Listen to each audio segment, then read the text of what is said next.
Joining us on Big Game Talk is a UFC lightweight with a professional record of 14 wins and 3 losses, calling in from Knoxville, Tennessee, Scott Hot Sauce Holtzman. Welcome to the show. What's up, boys? Thanks for having me. I'm glad to be here. Yeah, It's thanks Glad for you come coming. on. yeah, it's fun during the quarantine. Yeah, Fair enough. gotta have something to do, right? Yeah, Yep. Yeah, you guys caught me at the right time. That's fair good. enough. That's good. So your last fight against Jim Miller there, what was it like beating a legend of the sport like Jim Miller? It's pretty wild, man. Um, he's been in the UFC as long as I've been training. I've been watching him on TV forever, Mhm. Hmm. and I knew that once I got in there and I'd be standing across from him and be a little wild. But I also know that you have to kind of separate those emotions Hmm. and you can't really be starstruck because a guy's going to walk across there and hit you in the face. So Hmm. um, so quickly got out of that mindset and it was a big win. Obviously, it's a big test. He's known for being well rounded and being super tough. So uh, I was, obviously I'm always happy to win. I didn't necessarily love the fight from my side, but anytime you can beat Jim Miller, that's a good Hmm. win. Now you say you Now, didn't love the fight from your side. What about it didn't you like? I just some of the things that I was focused on that I wanted to do well, that I could control in the fight, I didn't really do. I wanted to keep my feet moving a little better. I got caught up in some firefights, and obviously he's a grinder. I'm kind of a grinder too, so we got tired, and it was at elevation. So, Hmm. um, I don't know if that played into it, but I wanted to kind of keep my feet moving. I felt like I took some unnecessary shots and things like that. But he's also really good too, so you never know. Hmm. But there's always things that you can improve on for yourself, and that's kind of the way you do it. Whether you win or lose, man, you got to go back to the drawing board. You got to make adjustments and do what you can do to get better. Hmm. now you mentioned the altitude in Rio Rancho. What was your preparation like for that, playing in that higher altitude? He didn't do anything different. A lot of the really smart people that I talked to said, 5,000 feet. It's not really terrible. You don't have to come in too early. You don't have to come in too late. But I guess we definitely felt it in the third round. He was seemed like he started breathing heavy really early on. The first time we came together in the first round, he was breathing really hard, really heavy. So I kind of knew that I would be able to drag him into some deeper waters and have the advantage later on. Now with you winning here, you stopped him from tying Cowboy Cerrone's record for wins there. Do you take some pride in stopping him in that? Yeah, I didn't know that that was on the line until like fight week, maybe after weigh-ins or something, and so I was like, "Oh hell no, there ain't no way he's gonna beat that record, with Hmm. a win over me." So there's a little added extra motivation. That's a big accomplishment too. Hmm. Most guys come into the UFC and fight two, three fights and bounce out of there. So Hmm. the guy's he's been through it all, man. I remember at one point he was almost up for the title. He had 8 or 9 wins in a row or something, some Hmm. crazy streak. So um, it's a big win. I know that I'm talented and well rounded, and I know I belong up there with the top echelon of guys. So Hmm. um, it's a good validation beating him. Sure. Sure. Now, Now what was your go game plan? What go was your go ahead, game Chris. plan going in to the fight against Miller? Like, do you have something special in mind, or you just do your normal stick? No, we had a pretty specific game plan. It was basically just control the range on the feet, first off, and two, not go to the floor. So, he took a shot or two, took a shot early on, and Hmm. I stuffed it and did really well on the defense. And then after that, Hmm. I just kind of controlled the range a little bit with my feet. So made it harder on him to shoot in there. Hmm. So the whole plan was just to keep it on the feet. Some things went a little differently Hmm. than I thought they would. He didn't pressure as Hmm. much as he has in the past, um, and I don't know if he was just worried about my power or if I were just controlling the range properly. But you never know how a fight's going to go. Hmm. Now going to the judges' scorecard there, how confident were you? Because I imagine no matter how good you do in a fight, there'll still be some Yeah. nerves going to the scorecard. Yeah. Um, I felt pretty confident. I thought I won rounds 2 and 3 really easily. After the bell ring in the first round, I was like, okay, he got that round. I didn't get that one. Um, you could make an argument for me in the first if you're talking cage control and I scored some damage late, but he landed maybe a little more volume, landed with some power too. So Mhm. I felt like he won the first, but the second and third, I kind of turned it on and I had a takedown and, did some really significant damage. So I thought for sure I would have it in 2 and 3, but, if they would have raised his hand, I definitely would have been surprised, but I felt confident. Sure. No, I'm glad to hear you were confident. I had a bet on you for that fight, so I had you winning 3-0 going to those scorecards. Yeah, I appreciate that, man. Thanks for betting on me too. That's funny. Yeah. People bet on Yeah. me, man, and they win thousands, and I've never seen any of that money.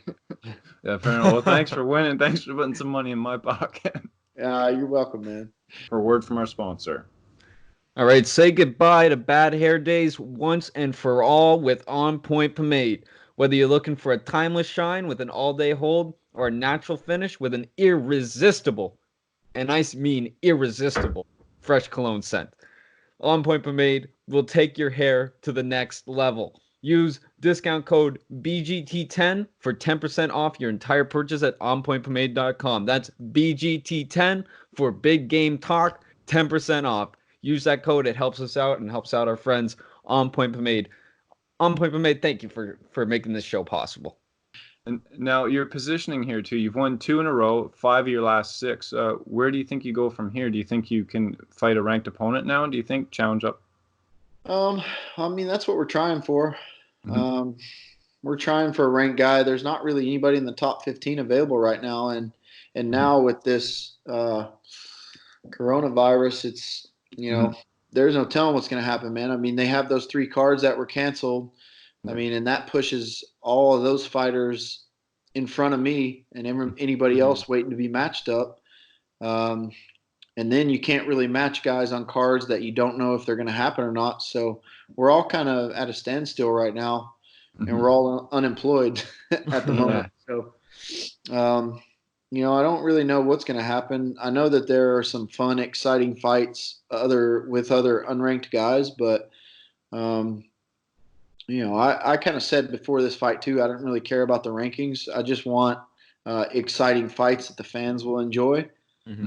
So I'm not going to get too caught up in the politics of it, but turns out some of those guys with numbers by their names really excite me, and I think it'll be an exciting fight. So that's what I'm looking for.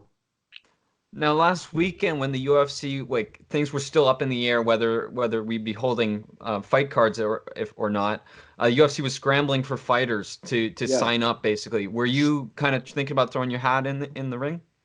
Yeah, I told him I'd do it. No problem. It'd have to be at 185, but I said I'd do it. Wow. But obviously, with that sort of deal, there were stipulations for me too, which would be obviously significantly more money. So I'm always down to scrap. For sure. So has the UFC had a lot of communication with you guys surrounding the coronavirus then? Like kind of what to expect coming up now? No communication really at all. I don't really know. I have other athlete friends. I have PGA golfer friend, MLB guys. We're all kind of in the same boat. They said they just, nobody's really heard anything. Nobody knows anything.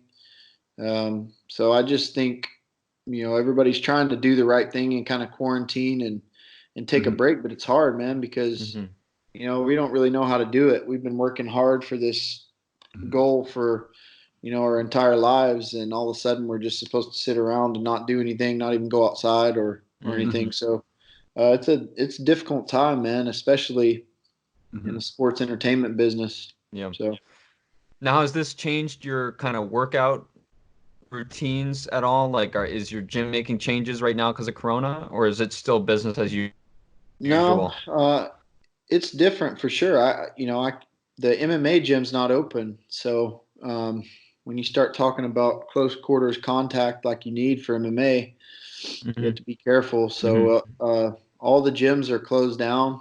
It's kind of a citywide In my city, it's a citywide ordinance. So, but Mm-hmm. I've been doing general physical preparation, which is fine too. I stay in good shape and I keep my body healthy and all that. So, um, just doing that right now. But you can't go too long without practicing skills. You got to Mm-hmm. you got to keep those sharp, and you got to continue to evolve because uh, everybody's so good now.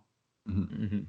Now with the UFC here, the next three fights that they've canceled have more been because they had to, not because they wanted to. And with Dana White Yeah. talking about the fight cards that he really wants to happen, do you agree with their strategy of this to kind of go forward with the fights, even with this pandemic going on? Um, that's kind of a double-edged sword, man, because Mm-hmm. if you ask those guys who were on those cards that they canceled, Mm-hmm. what their choice would be, they would say fight 100%, and I would too. Mm-hmm. Because you've invested money for a training camp, Mm-hmm. and then you're not Yeah. going to get paid. We only get paid if we fight. Yeah. So, I feel bad for those guys. However, is it worth it for one of us athletes to go there, show up and fight, and then bring the virus home and to somebody we care about who, Yeah. could not survive? I mean, I'm not scared of the virus. I'm pretty tough. I'm not scared of much these days, but you just don't want to give it to somebody who can't really fight it properly. Mm-hmm. No, for sure. So, but unfortunately, we don't have a whole lot of say. If you don't want to fight, they just replace you with somebody else. So, Mm-hmm. And you mentioned like bringing it home to family, and you've talked on other podcasts about how important your son is to your life. yeah. What's it like balancing being a dad with fighting professionally? Uh, it's tough, because especially when you have to travel for training camp. I'm not able to do my training camps here at home, but I'm Mm-hmm. doing them a little closer to home so I can at least come back on the weekends. And if anything were to happen, an emergency, I could drive home. It's only 3.5 hours, but Mm-hmm. um, it's kind of nice in some ways because you're at the gym and you're dealing with guys trying to kill you and strangle you and all Mm-hmm. kinds of other stuff, and it's central nervous overload. And then you come home to a baby who doesn't know any different and just loves you for you, and you're just dad. So Mm-hmm. it's a good little change, man. It Mm-hmm. definitely keeps you grounded, and it's a lot of fun. But Mm-hmm. man, he's got so much energy. Sometimes after training, I'll come home, I can't even keep up. He's wild, man. That's That's great. awesome. Now, we've heard people like Cowboy Cerrone say that having a kid later in his career has helped pushed him further. Do you think that it's done the same with you, helped make you a better fighter? Yeah, 100%.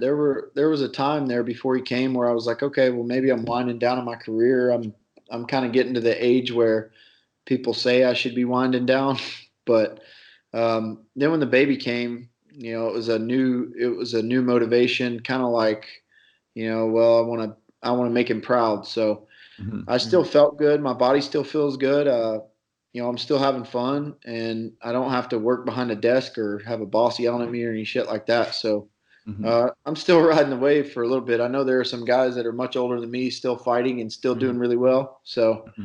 as long as I feel good and have fun, and my son's okay with it, then I'm gonna keep swinging. Fair That's enough. great.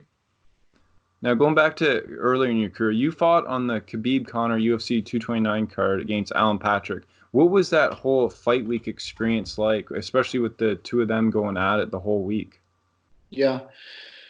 Um, I really played that one the right way. I didn't stay in the fighter hotel that they gave us. I got an Airbnb for my entire team, so we all stayed in a house kind of right Mm-hmm. next to the UFC PI. We were a couple minutes from the PI, so I never really got in that mess until media day and then weigh-ins. Mm-hmm. But that was pretty crazy. Weigh-ins, obviously there are Irish fans and Russian fans everywhere. It was like a soccer game or something, Yeah. and Mm-hmm. there were fights all out in the crowd. And my wife was kind of, she was with some other training partners of mine, so she was safe, but they Mm-hmm. were, Yeah. pushing right around her and all kinds of stuff. So um, it was wild, man. It was like a soccer game. People were crazy, fights all in the stands and everything. And when that fight broke out after between Khabib and Connor's Mm-hmm. corner, I was up in a suite kind of looking down on it. So it was wild to see all that from overhead.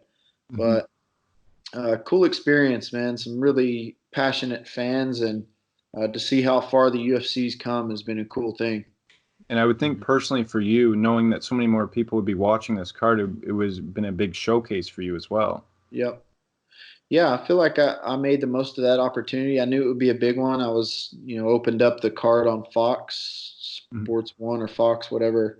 So I knew Mhm. there'd be a lot of eyeballs, and Mhm. obviously won by knockout and Yeah, did really well. So I was happy with that. I capitalized on it and seem to be doing that a lot here lately.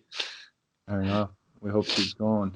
And now, before even you went into the UFC, you fought for XFC, the Extreme Fighting Championship, and you won a title in that. What was your experience in that organization like? That was good. I actually I got lucky with that too. Kind of right place, right time. Fought for this amateur promotion here in Knoxville and won like an 8-man tournament. And the prize was, if you won the tournament, you got a shot with the XFC. And they kind of Okay. traveled around the southeast. So I won that and got on an undercard for the XFC and did really well. And then right after that, they were putting me on TV the whole time. So I kind of had a little bit of a big show feel all along, like the cameras were always on us, and Mm-hmm. so it was a good kind of feeder league for the UFC. Mhm. So I got some good experience with him, and I had a lot of fun too. Sure. Did you feel like that really helped prepare you for the UFC then? Yeah, because you have the cameras in your face the whole Mhm. time. The fight week build up. You do a little bit of media. Mhm. You do pictures and all that. So it definitely helped prepare me. And even before I was in the UFC too, I cornered a few guys and stuff like that. So I had a good idea of how things went. Mhm. And now, before you started your professional career as a fighter, you had a little bit of a hockey career with the University of Tennessee and the Knoxville Ice Bears. Yep. Is it fair to say hockey was your first love probably then? Well, I think baseball was probably my first Oh, love, okay, but okay. Mm-hmm. as soon as I started playing hockey, like even the first day I started playing, I loved hockey. So, Mhm. hockey was definitely my favorite sport. Mhm. It's an incredible sport, man. It's so much fun, and Mhm. I think outside of fighters and maybe rugby players, hockey's the toughest sport for sure. Mm-hmm. For sure. And I saw on your hockey DB there when you were at the University of Tennessee, you racked up a lot of penalty minutes. So I think you might have started your fighting career a little early. Yeah, I was crazy, man. I just, I probably just wanted to get tossed out of the games half the time just to head to the bar early. Who knows? But Fair we enough. had a good time, man. Club Yeah. hockey is only half serious, so Yeah, um, it was about fun and being with your friends and getting a lot for of sure. penalty minutes. For sure. For sure. When did you start training MMA full time? I started after college, so Mm-hmm. I was probably 23 ish when I started training full time. So I started really late, and no combat sports background, just Mm-hmm. an athlete.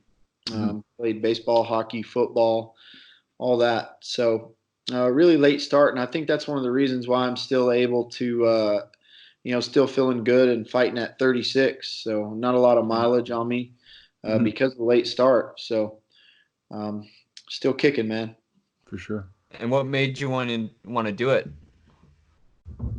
Uh, I was working after college and after I stopped playing hockey, I was working an office job and it was driving me crazy, man. It was like sitting in a Mm-hmm. cubicle and talking on the phone. So I had a friend who was training jujitsu and did a little bit of fighting. So I decided to follow him to the gym as something new. And eventually my competitive edge took over. I did a fight and won and Mm-hmm. just decided to stick with it the whole time and ended up in the Mm-hmm. UFC somehow. That's That's awesome. awesome. Yeah, it's been a wild ride, man. And now we got to ask too, how did you get the nickname Hot Sauce? Back when I was working that office job in the cubicle, a guy who worked in there with me, he uh, he noticed I was put hot sauce on everything I ate at the Mhm. office, just breakfast, lunch, dinner, all that, whatever it was, snack. And he ended up coming to the gym to train a little bit, Mhm. and was calling me hot sauce at the gym, and it just kind of stuck. That's awesome. That's Yeah. great. And you now have a hot sauce named after you, right? Um. Or Oh, or a no. burger? Oh, I have a burger and a pizza Yeah. named after me. Yeah. That's what it is. Yeah. If That's you guys awesome. if you ever come to Tennessee, you got to try them, man. They're incredible. That's awesome. Because we saw a picture on your Instagram. You were with Glenn Jacobs, but Kane, as people know him a bit better. So, do you have a relationship with him, or is? Yeah, we're friends. He's been an MMA fan. I've known him. He can't come to a couple XFC fights way back, and now he's the mayor of Knoxville, or Knox County. So we kind of keep in touch, and his kind of right hand man is a friend of mine too from the hockey days. So we get together and have lunch every now and then. He's a cool dude. He's super nice too, and he's been real good for our community. That's really That's great. cool. Now, I got to ask, like, when Kane calls it quits, are you thinking of running for mayor yourself? Everybody asks me that, man. I don't know why. I'm not sure. I don't know if they want me in there, man. I'm still a little rough around the edges. So I'm not sure how I do in politics. I'm a little too blunt for that. You gotta really know how to word stuff a little better than I do, I think. Fair enough. That's fun. And now we really appreciate you coming on the podcast, taking some time out of your quarantine to talk to us. Yeah, hey, appreciate you guys for having me, man. That's something to do during quarantine, and hopefully we'll do it again one day. We'll be talking about the next win. Yeah. Do you want to tell the fans where they can find you on social media and everything? Yeah, at Hot Sauce Holtzy on social media, Instagram, Twitter. Find me on there. Don't be trolling me though, man. I hate that. I'll go back at you. I'll embarrass you.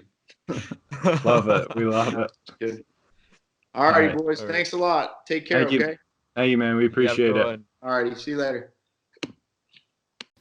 Thanks for watching that YouTube clip, which was taken from our full show, Big Game Talk with Brad and Chris. If you want to check out the show and give it a listen, you can find us wherever you find your podcasts. And if you want to watch some more YouTube clips where we talk about all your favorite sports, click any of these boxes here or check the link in the description. Thanks and have a great day.